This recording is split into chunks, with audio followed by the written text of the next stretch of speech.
Eh bien salut à tous les amis, c'est Maxter. Avant que cette vidéo commence, je tenais à vous signaler qu'elle n'aura pas beaucoup de montage. Ce serait une vidéo vraiment à chaud. Je vais faire seulement quelques petites coupures et voilà, c'était juste pour vous parler d'un manga que je surkiffe. Mais par contre, la vidéo qui sortira, donc je vous avais promis sur mon top 10 de mes personnages préférés sur Hunter x Hunter. Je travaille vraiment dessus pour le montage pour que vous ayez un bon visuel et que voilà. Donc aujourd'hui, je vais vous parler de Prisonnier Riku. Un manga que j'ai lu en scan, hein, voilà, que je lis toujours en scan et que j'ai vraiment adoré. Donc dès le premier, donc ce qui est l'équivalent du premier tome, j'ai tout de suite voulu acheter les tomes. Seulement il y a beaucoup de séries que je dois continuer comme Inomaru Sumo, que je dois vraiment réussir à trouver. Donc je dois vraiment garder mon budget pour ce genre de série et pas pour une nouvelle série qui va être beaucoup trop longue pour tout l'argent que j'ai en fait. Ça va tout me foutre en l'air. Toutes les séries que j'avais envie de continuer, tout va être foutu en l'air. Donc je me suis dit, je vais quand même lire en scan. Et franchement, j'ai réussi à me dire, je les lis en scan. Et là, je le lis vraiment passionnément. Dès que j'ai un petit moment, je le lis. Donc, je vais vous expliquer vite fait le résumé. Donc, en gros, il y aurait une météorite qui serait tombée sur la Terre. Quelques années après cela, Tokyo se serait séparé en deux, séparant donc le bidonville et la ville plus riche.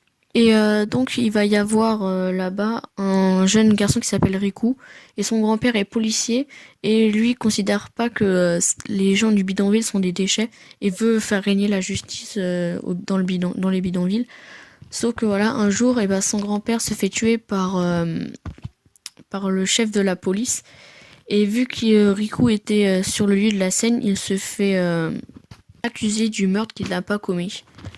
Il va donc aller en prison et va il va avoir beaucoup de souffrance. Il va se faire frapper par les prisonniers et il va vraiment se faire maltraiter. On va suivre donc sa vie dans cette prison et on va voir. C'est vraiment très psychologique. En fait, c'est un seinen et donc c'est vraiment l'histoire. Elle est très très dure.